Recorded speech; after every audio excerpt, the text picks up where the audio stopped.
Hola, soy Natalia Cabrera Parada y les doy la bienvenida a Aquí a América. Este es el magazine de France 24 para revisar en profundidad las noticias y las historias de nuestro continente.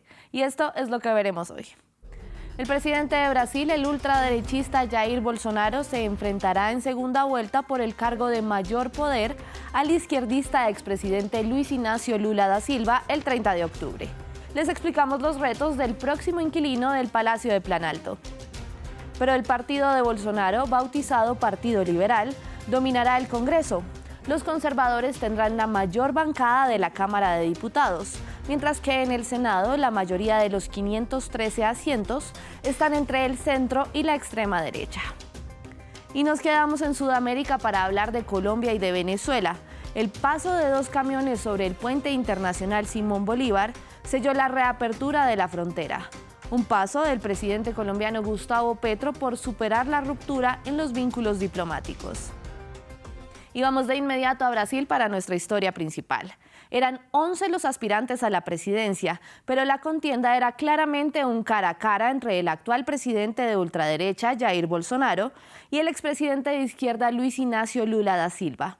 Lula no obtuvo los votos necesarios para ganar en primera vuelta, por lo que deberá enfrentar nuevamente a Bolsonaro el próximo 30 de octubre. Bolsonaro, un escéptico de la pandemia y a quien a menudo se le llama el Trump suramericano, mostró más fuerza de la que pronosticaban las encuestas y quedó solo 5 puntos porcentuales por debajo del exmandatario.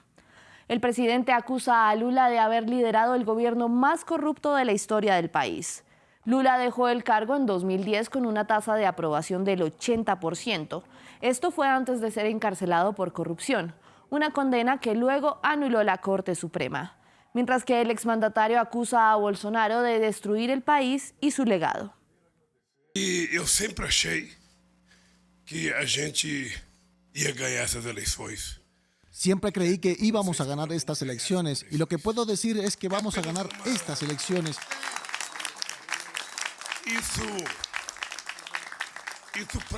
Esto es solo una prórroga. Sabe o que é importante é que o segundo turno é a chance. Lo importante en la segunda vuelta son las propuestas para la sociedad. Tua conversa com a sociedade. La confianza total.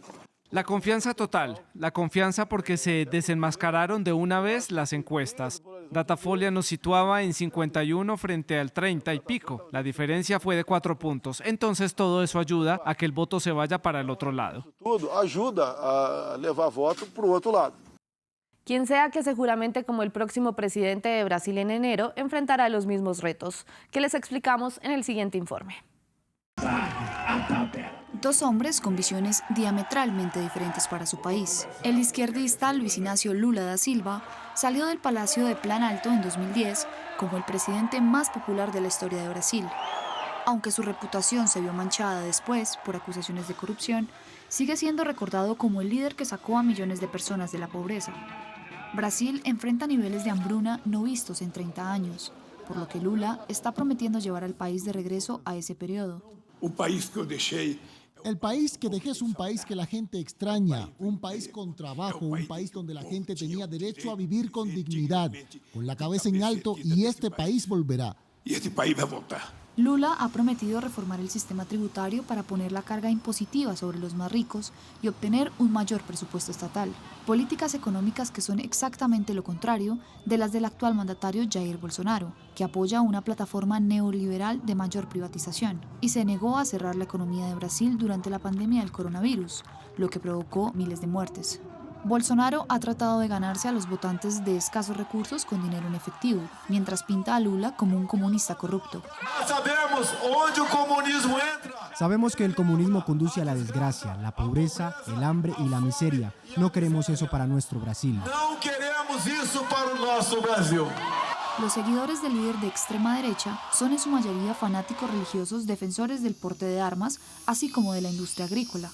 Los agricultores aprecian su eliminación de la protección de los territorios indígenas, mientras que los evangélicos se sienten atraídos por su campaña centrada en la defensa de la familia tradicional. Bolsonaro ha estado sembrando dudas sin fundamento sobre el sistema de votación electrónico de Brasil, lo que genera temores de que se negaría a aceptar la derrota.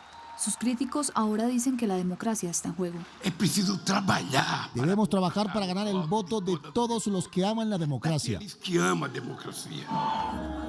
Bolsonaro, un capitán retirado del ejército, buscó el respaldo de los militares para sus afirmaciones infundadas de fraude electoral e instó a sus seguidores a armarse.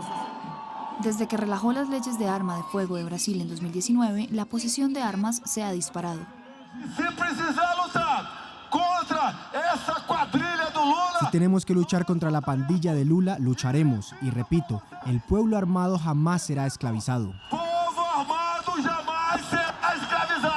La violencia política no es nueva en Brasil. El propio Bolsonaro fue apuñalado en la campaña electoral de 2018, pero esta campaña ha estado marcada por incidentes violentos, con varios simpatizantes de Lula heridos y un funcionario asesinado por simpatizantes de Bolsonaro.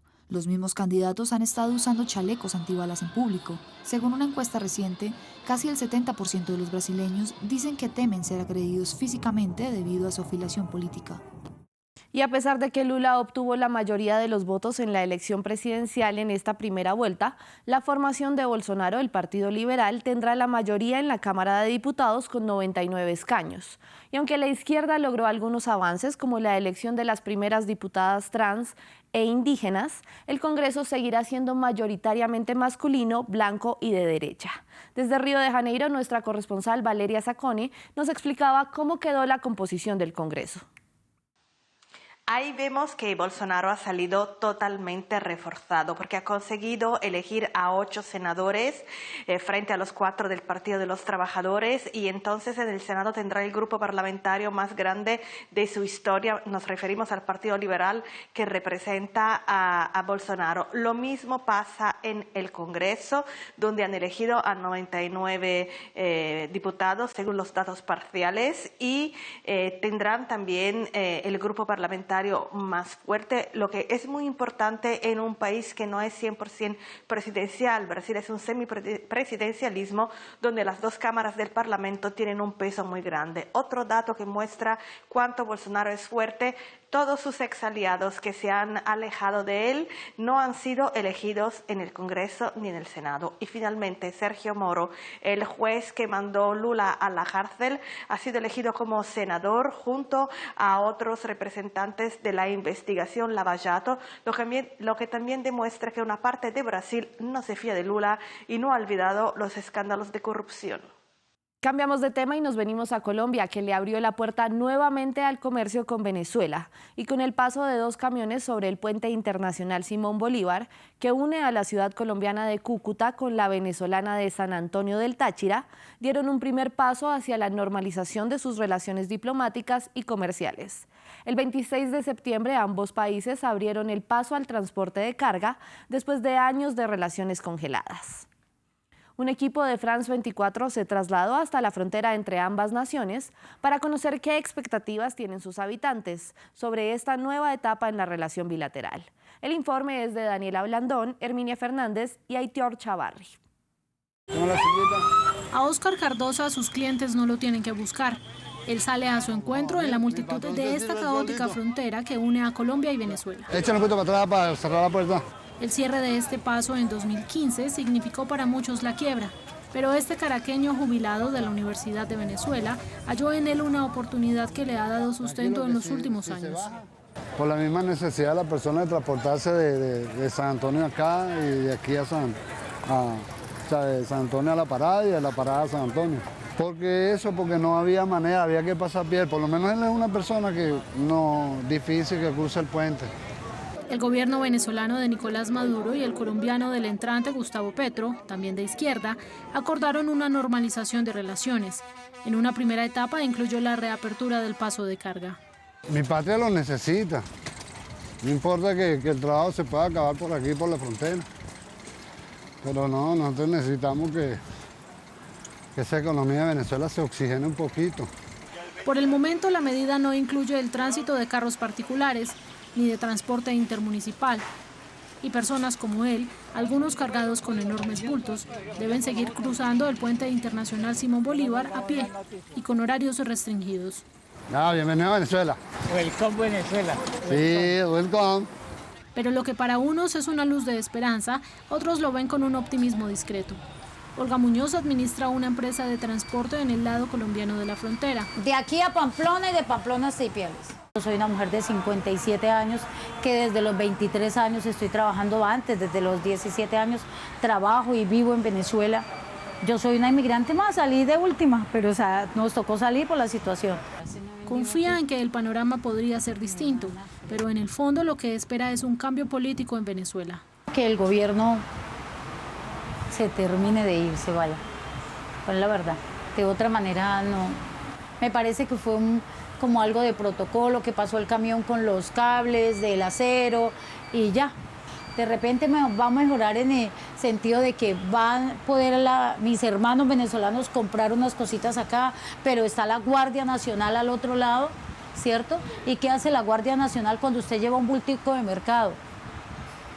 Aparte de que le sale más caro, entonces la Guardia Nacional va a querer que usted pague impuesto de lo poquito que usted está llevando. Como Oscar y Olga, otras 30.000 personas cruzan a diario esta frontera invisible. Otros miles lo hacen, y es posible que por un buen tiempo más, por las rutas ilegales, hoy más vivas que nunca en una frontera común que se extiende a lo largo de 2.217 kilómetros. Y sigamos hablando de Colombia, y es que alrededor de 300 joyas precolombinas fueron repatriadas desde Estados Unidos. Joyas que tienen miles de años y que fueron sacadas de manera ilegal del país. El presidente colombiano Gustavo Petro fue el encargado de regresarlas cuando viajó desde Nueva York, a donde asistió para la Asamblea General de la ONU, hasta Bogotá.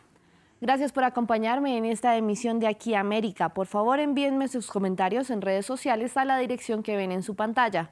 Pueden ver esta emisión y las anteriores en nuestra página web france24.com.